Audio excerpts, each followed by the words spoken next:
이렇게 일본군 상선들이 인정한 영맹한 조선 장교가 있었습니다. 1943년 초에 리어선과 중국 북부 팔모군의 활동이 활발해지자 백선엽은 파병 공무원을 나갔습니다. 그것을 맡은 주전 업무는 정부 수집과 방공선전, 첩보단 한일 세력 신문 등이었습니다.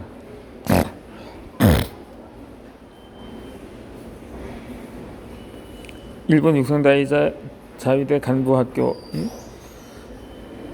전사교관 사사기 하루 닦아가 쓴 한국전대의 10년 10권에 이 시기 백선엽에 대한 기록이 있습니다.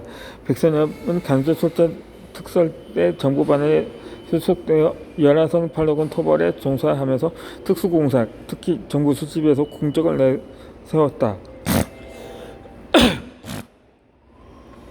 또 다른 일본군 대수자 하야시 기초로그가 1976년에 패전 조선전쟁의 한국편에서도 또 백선엽 이야기가 나옵니다. 간도 축살대 시찰 중에 젊고 중후한 대위가 눈에 띄었다. 중대장이 발군이라고 했는데 그가 바로 백선엽 중이었다.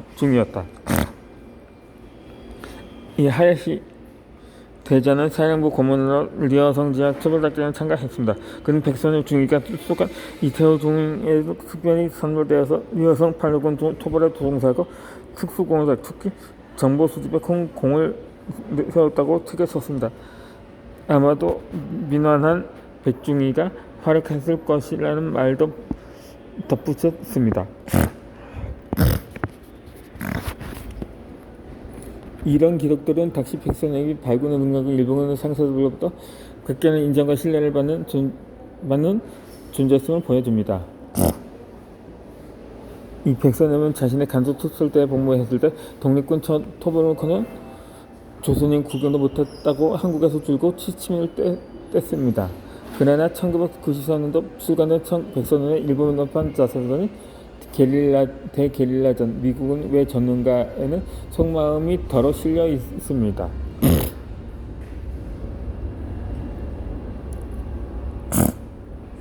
우리들이 쫓아다니는 게릴라 가운데 조선인들만이 섞여 있었다. 주장에 차이가 있다고 해도 한국인이 독립을 요구하며 싸우고 있는 한국인은 토벌한 것이기 때문에 오랑캐를 대합하려는 일본의 책략에 그대로 끼인 모양이 된다. 그러나 우리가 진지하게 토벌했기 때문에 한국의 독립이 늦어진 것도 아닐 것이고 우리들이 역으로 게릴라가 되어 싸웠으면 독립이 빨라졌으리라는 것도 있을 수 없다. 이 글에서 독립군을 토벌한 데에 대한 반성이나 성찰의 자세는 찾아볼 수 없습니다. 모든 것이 일본의 책략 탓이며 자신들이 토벌했다고 독립이 늦어진 것도 아니고 독립운동을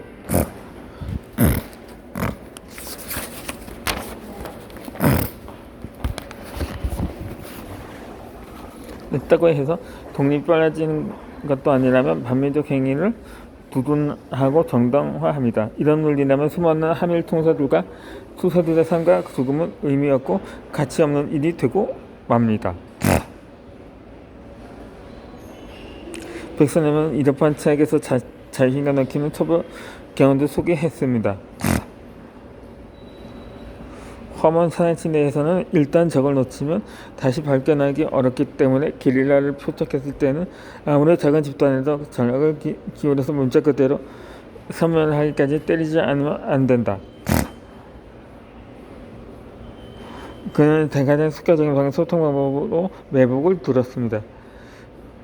눈 내린 산길에서 언제 나타날지 모르는 게릴라를 몇시씩이나 매복해서 기다리는 것은 훈련이 철저하고 사명당에 다가오는 부대가 아니면 감당할 수 없는 일이라며 간도 특설대에 대한 자부심을 감추지 않았습니다.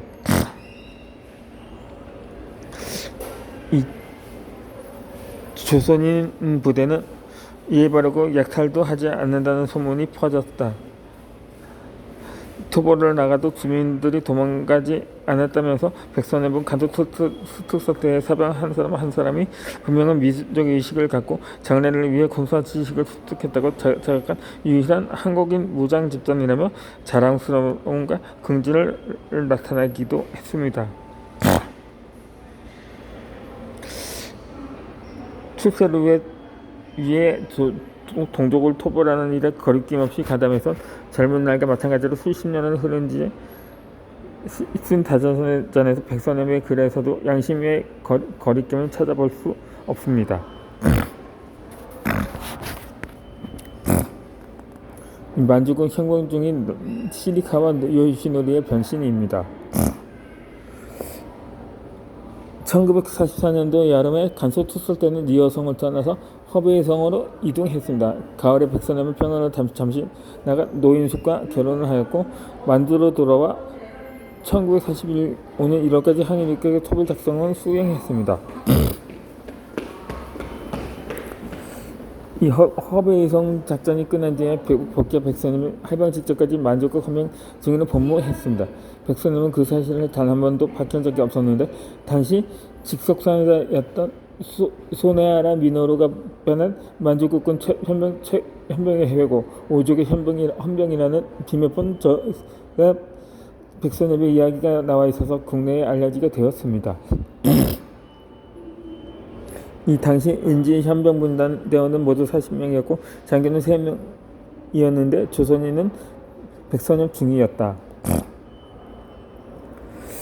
그 책에는 더욱 놀라운 사실도 있습니다. 백선엽의 1번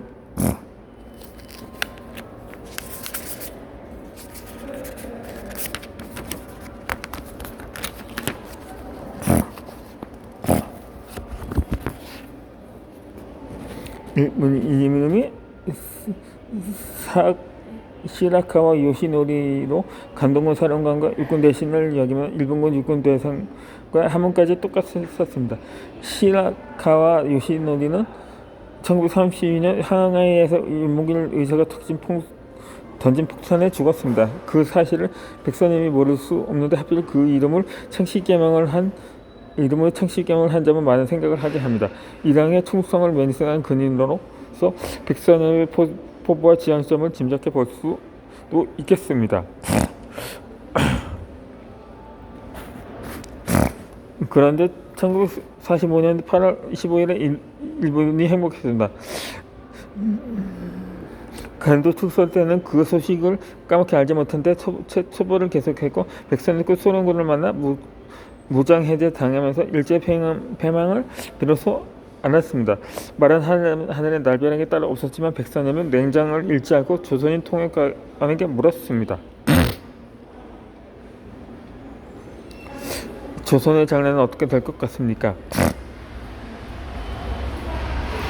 조선은 곧 독립될 것이요. 여기 있으면 시베리아를 붙잡혀 가니 빨리 고향으로 돌아가시오. 백선엽은 즉시 조선을 떠날 준비를 하였습니다. 어머니와 아내를 열차편으로 먼저 평양에 보낸 후에 자신은 평상복 차림에 간단한 배낭을 짊어지고 기슭길을 따라 걷기 시작했습니다. 일본군의 수족으로 복무했던 만큼 사람들이 많이 모이는 기차를 타고 가는 것은 아무래도 위험하다고 판단했던 것입니다.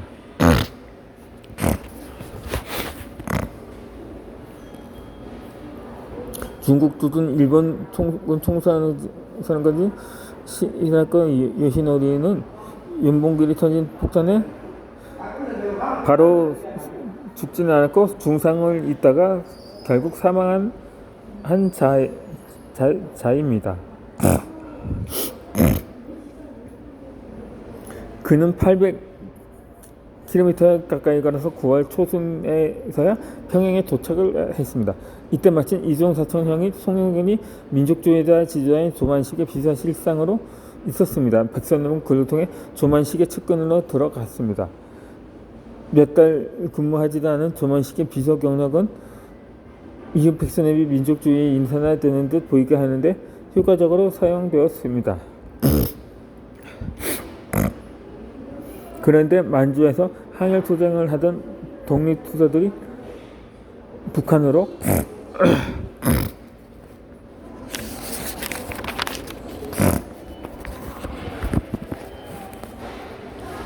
속속 돌아왔습니다. 특히 백두산을 거점으로 무장투쟁을 하며 보통부 승리를 이끌었던 김일성이 북한사회에서 부상하자 만주국 군경 출신들은 서두로 남한으로 도피를 했습니다. 그들이 하면서 한 일이 밝혀지는 것은 시댁이었기 때문입니다. 백성들과 가족들을 소리 없이 서울로 먼저 보냈습니다. 이 틈을 엿보던 백선엽은 1945년 12월경 하순쯤에 간도특설대 출신인 김백일과 최명근과 38선을 넘어 남하하게 됩니다.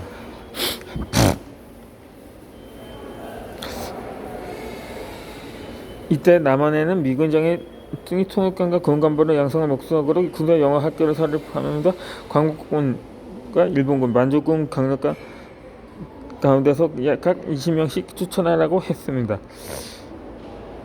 민족 지도자 조병옥과 일본군 퇴자 출신 이용준, 만주국 참령 출신이 연운경이 각각 입교생 추천을 맡았습니다.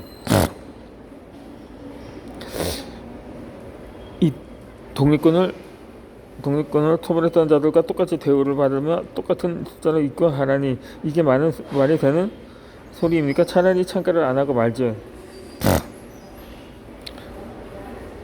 이렇게 말하는 광복군들의 지원자는 별로 없었던 반면에 일본군과 만주군 출신자 지원은 줄을 이었습니다. 그 바람에 군사영어학교 입고생의 많은 숫자가 일본군과 만주군 출신자로 채워지게 되었습니다.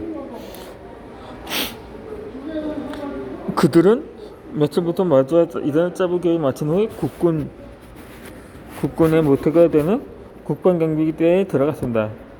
군사영어학교에서 5개월 동안 배출된 110명의 간조기를 권군에 소집들이 되었고 항일 독립투사 태포에 앞장섰던 일본 육사와 만주 군관학교 출신 중에는 나중에 50명 이상이 국군 장군으로 변신했습니다.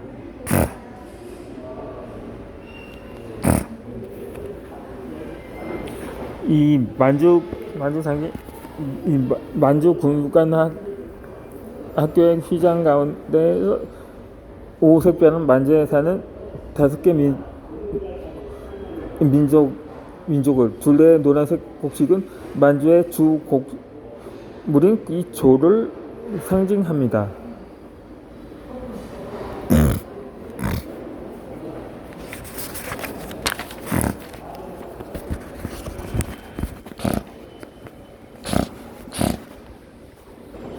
이 서울에 도착한 백선엽 일행은 군사영어학교 소식을 듣고 만주 시절부터 잘 알고 있던 원용덕을 찾아갔습니다. 저희도 군사영어학교에 입학했으면 합니다.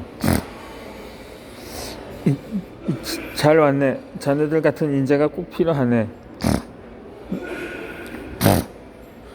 이 군사영어학교 부장의 교장이기도 한 원영덕은 크게 환영하여 맞아 주었습니다. 이 백선엽은 교육도 거의 받지 않고 설해산 군사영어학교로 졸업한 것으로 하여 1946년 2월 중2로 임관을 했습니다. 이 평안사범학교 시절인 일본인 교사로부터 열심히 배웠던 영어 실력으로 미군과 소통을 하며 백선엽은 군내 입지를 색실히 찾아 나갔습니다. 각종 데모와 파업을 진압하며 중령을 진격하고 오연대장을 해서 부대를 지휘했습니다. 이어지는 영상에서는 6.25 전쟁으로 구국의 영웅이 되는 과정에 대해서 강의를 해드리도록 하겠습니다.